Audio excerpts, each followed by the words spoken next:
Hari ini kita akan membahas sebuah topik yang sangat krusial Ambalat, sebuah wilayah yang menjadi pusat perhatian dalam hubungan Indonesia-Malaysia. Bayangkan sebuah wilayah maritim yang kaya akan minyak dan gas bumi. Ya, itulah Blok Ambalat, terletak di Lot, Sulawesi, sekitar 130 km dari pantai timur Kalimantan. Wilayah ini memiliki potensi cadangan minyak hingga 764 juta barel dan gas alam sebesar 1,4 triliun kaki kubik. Sebuah harta karun yang tak ternilai bagi kedua negara. Sejak tahun 2005, sengketa Ambalat terus memanas.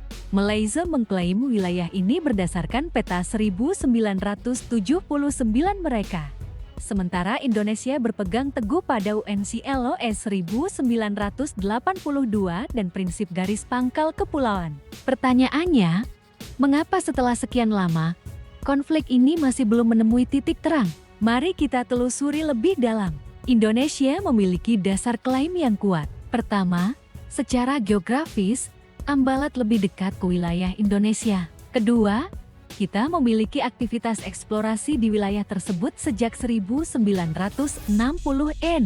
Dan yang terpenting, klaim kita sesuai dengan hukum internasional. Namun situasi semakin kompleks ketika Malaysia terus melakukan berbagai aktivitas di wilayah tersebut. Patroli Angkatan Laut, pemberian konsesi pada perusahaan minyak, hingga penerbangan pesawat militer di atas wilayah sengketa. Tindakan-tindakan ini tentu saja meningkatkan ketegangan antara kedua negara. Tetapi ada hal menarik yang perlu kita cermati. Di tengah ketegangan ini, kedua negara tetap menjaga diplomasi. Indonesia dan Malaysia masih melakukan perundingan bilateral, menunjukkan bahwa masih ada harapan untuk penyelesaian damai.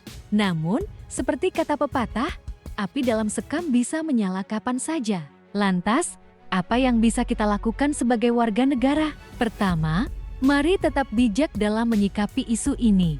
Hindari provokasi dan narasi yang dapat memperkeruh suasana. Kedua, dukung pemerintah dalam upaya diplomasi sambil tetap menjaga kedaulatan negara. Yang perlu kita ingat, Indonesia dan Malaysia adalah negara serumpun.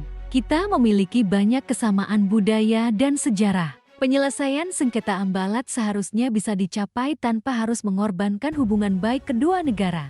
Saat ini, situasi memang masih dalam kondisi status quo. Namun, kewaspadaan tetap diperlukan.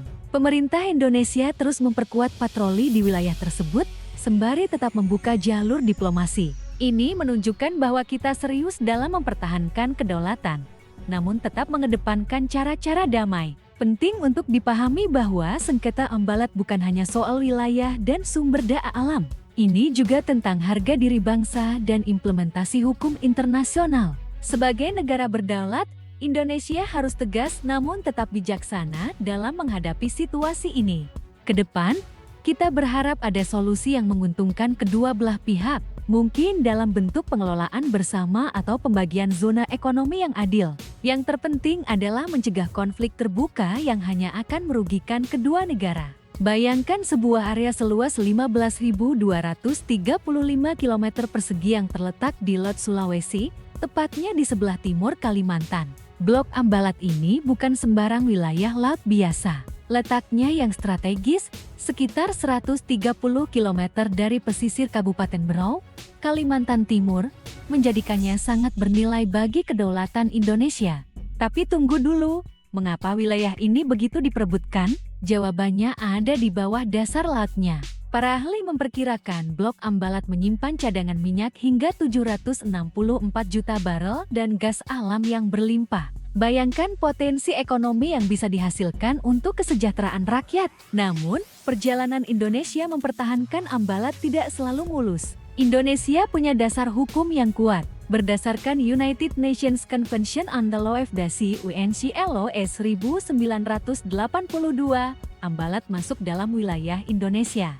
Kita juga punya bukti sejarah pengelolaan wilayah ini sejak zaman Kesultanan Bulungan dan Berau. Beberapa kali ketegangan sempat terjadi. Tahun 2005, kapal-kapal TNI AL dan Angkatan Laut Malaysia saling berhadapan di perairan Ambalat. Tahun 2009, insiden serupa kembali terjadi.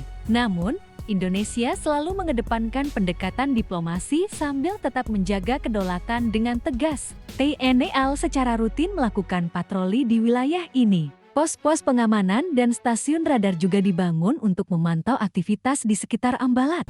Ini bukti nyata bahwa Indonesia serius menjaga setiap jengkal wilayahnya. Yang menarik, di tengah sengketa ini, kehidupan nelayan tradisional tetap berjalan. Mereka adalah saksi hidup betapa kayanya hasil laut di perairan Ambalat. Ikan-ikan bernilai ekonomi tinggi seperti tuna dan kakap merah banyak ditemukan di sini. Saat ini, upaya penyelesaian sengketa terus berlanjut melalui jalur diplomasi. Tim perunding kedua negara secara berkala mengadakan pertemuan untuk mencari solusi terbaik. Indonesia konsisten menunjukkan bukti-bukti historis dan hukum yang mendukung kedaulatannya atas Ambalat. Kita sebagai generasi muda Indonesia perlu memahami pentingnya Blok Ambalat. Bukan hanya soal kekayaan alamnya, tapi juga tentang harga diri bangsa dan kedaulatan negara. Mari terus mendukung upaya pemerintah dalam mempertahankan wilayah ini dengan cara positif. Seperti yang kita ketahui bersama, situasi diplomatik saat ini memang cukup sensitif. Namun, mari kita lihat berbagai upaya positif yang telah dilakukan kedua negara untuk mencari jalan keluar yang damai. Pertama-tama, kedua negara telah menunjukkan itikat baik dengan melakukan serangkaian pertemuan bilateral. Dialog tingkat tinggi telah digelar beberapa kali, termasuk pertemuan antar Menteri Luar Negeri yang fokus membahas isu-isu perbatasan dan kedaulatan. Melalui jalur diplomatik ini, kedua pihak berusaha mencari titik temu yang menguntungkan semua pihak. Yang menarik, peran aktif organisasi internasional juga tidak bisa diabaikan. PBB telah menawarkan diri sebagai mediator netral, sementara ASEAN mengambil inisiatif dengan menggelar forum khusus untuk memfasilitasi dialog. Pendekatan multilateral ini terbukti efektif dalam meredam ketegangan dan membuka ruang negosiasi yang lebih luas. Sobat, kita perlu memahami bahwa penyelesaian damai bukan hanya pilihan terbaik, tapi juga kebutuhan mendesak. Konflik terbuka hanya akan membawa kerugian bagi semua pihak, baik dari segi ekonomi, sosial, maupun keamanan regional. Karena itu, semua pihak perlu mengedepankan kepala dingin dan menghindari provokasi yang tidak perlu. Berbicara tentang strategi Indonesia, ada beberapa langkah cerdas yang bisa diambil.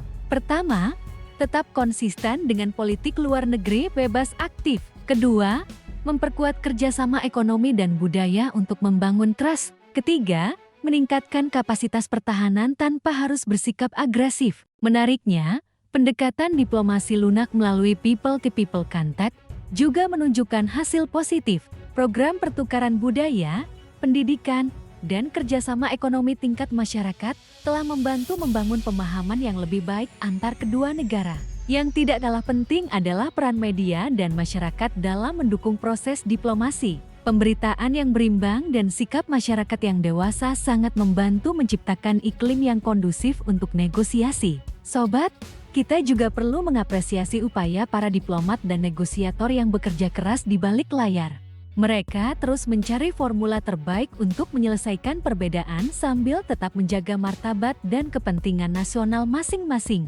Bicara soal solusi jangka panjang, penguatan kerjasama ekonomi bisa menjadi kunci. Ketika kedua negara saling bergantung secara ekonomi, kecenderungan untuk berkonflik akan berkurang secara alamiah. Ini sudah terbukti di berbagai kawasan dunia. Dalam konteks regional, ASEAN bisa mengambil peran lebih besar sebagai fasilitator dialog. Pengalaman ASEAN dalam mengelola berbagai konflik regional bisa menjadi model berharga untuk mencari solusi yang tepat. Mari kita ingat bahwa diplomasi bukanlah tanda kelemahan, melainkan cerminan kedewasaan dan kearifan dalam politik internasional. Sejarah telah membuktikan bahwa negara-negara yang mampu menyelesaikan konflik secara damai justru tumbuh menjadi lebih kuat dan dihormati. Sobat, sebagai penutup, saya ingin menekankan bahwa kita semua punya peran dalam mendukung upaya diplomasi ini.